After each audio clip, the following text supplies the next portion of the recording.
നമ്മുടെ ഉള്ളിൽ എന്തുണ്ടാവും? ദേഷ്യം ഉണ്ടാവും, വെറുപ്പുണ്ടാവും, വിദ്വേഷം ഉണ്ടാവും, പക ഉണ്ടാവും. ഇതൊക്കെ നമ്മുടെ ഉള്ളിൽ ഉണ്ടാവും. ചായ കുടിച്ചിട്ടില്ലേ? ഈ ക്ഷീണുണ്ടോ? ആ, ഇതൊക്കെ നമ്മുടെ ഉള്ളിലുണ്ടാവും അല്ലേ? വേറൊരു സാധനം കൂടി നമ്മുടെ ഉള്ളിലുണ്ട്. സ്നേഹം ഉണ്ടാവും, പിന്നെ കരുണ ഉണ്ടാവും, ദയ ഉണ്ടാവും, സന്തോഷം ഉണ്ടാവും, ക്ഷമ ഉണ്ടാവും. കുറേ നല്ല സാധനങ്ങൾ ഒരു ഭാഗത്തുണ്ടാവും, വേറെ കുറേ സാധനങ്ങൾ പുറത്തും ഉണ്ടാവും.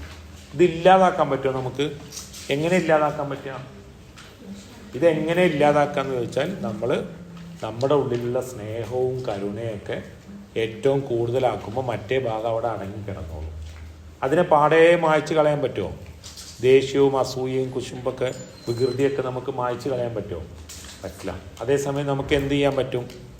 സ്നേഹവും കരുണയും ദയയും അനുകമ്പയൊക്കെ നമുക്കിങ്ങനെ കൂടുതൽ കൂട്ടി കൂട്ടി കൊണ്ടുവരാൻ പറ്റും. ഇത് കൊണ്ടുവരുമ്പോൾ ഇപ്പുറത്ത് അവിടെ അടങ്ങിക്കിടന്നോളും. ഇത് അടങ്ങിക്കിടക്കുമ്പോൾ ഏറ്റവും നല്ല ക്വാളിറ്റി ഉള്ള കുറേ ഗുണങ്ങൾ ഉയർന്നു വരും. അപ്പോൾ അതിന് നമ്മൾ എന്ത് ചെയ്യണം? നമ്മൾ പരിശീലിക്കണം. അതാ ഞാൻ നേരത്തെ പറഞ്ഞത്, നമുക്ക് സന്തോഷം ഉണ്ടാവുന്ന കാര്യങ്ങളാണ് ഈ ദയയും കരുണയും ഇതൊക്കെ ഉണ്ടാക്കിയെടുക്കുക എന്ന് പറയുന്നത്. ഇപ്പോൾ വല്യമ്മയും വല്യപ്പയും സുഖമില്ലാതെ ഇരിക്കുന്നവരുണ്ടാവും, പ്രായം ചെന്ന ആളുകൾ, നമ്മുടെ അയൽവാസികളായ ആളുകളുണ്ടാവും, പ്രായം ചെന്ന മനുഷ്യരുണ്ടാവും അല്ലേ? അപ്പോൾ അവരുടെ അടുത്തൊന്ന് പോയി ഇരുന്ന് എന്താ വല്യപ്പാന്ന് ചോദിച്ചാൽ അവർക്ക് സന്തോഷം ഉണ്ടാവും അല്ലേ? അപ്പം നമ്മൾ കാരണം അപ്പുറത്തുള്ള ഒരാൾക്ക് സന്തോഷം കിട്ടുമ്പോൾ നമ്മുടെ ഉള്ളിൽ എന്തുണ്ടാവുന്നു? സ്നേഹവും കരുണയും ഒക്കെ ഉണ്ടാവുകയും ചെയ്യാം. അതുണ്ടാവുമ്പോൾ എന്താ സംഭവിക്കുക? നമ്മൾ കുറച്ചും കൂടി മെച്ചപ്പെട്ട കുട്ടികളായി മാറും. നമ്മൾ കുറച്ചും കൂടി നല്ല കുട്ടികളായി മാറും. ഇപ്പോൾ നമ്മൾ ക്ലാസ് മുറിയിലേക്ക് നിങ്ങൾ രാവിലെ വീട്ടിൽ നിന്ന് വരുമ്പോൾ ഭക്ഷണം പാത്രത്തിലാക്കി കൊണ്ടുവരിക. ഭക്ഷണം പാത്രത്തിലാക്കി കൊണ്ടുവരുമ്പോൾ നിങ്ങൾ കഴിക്കുമ്പോൾ നിങ്ങളെ ഉമ്മ നിങ്ങൾക്ക് ഒരു മീൻ പൊരിച്ചതോ ഒരു കോഴിമുട്ട പൊരിച്ചതോ ഒക്കെ നിങ്ങളെ പാത്രത്തിലാക്കി തന്നിട്ടുണ്ടാവും. അപ്പം നിങ്ങൾക്ക് എന്താ ചെയ്യാൻ പറ്റുക?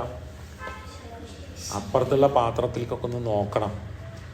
എന്നിട്ട് ഏതെങ്കിലും ഒരു പാത്രത്തിൽ ചമ്മന്തി മാത്രമേ ഉള്ളൂ എന്ന് കണ്ടാൽ ആരും അറിയാതെ ഒരു കഷ്ണം മീൻ പൊരിച്ചത് അപ്പുറത്തെ പാത്രത്തിൽ കൊണ്ടുപോയിടണം.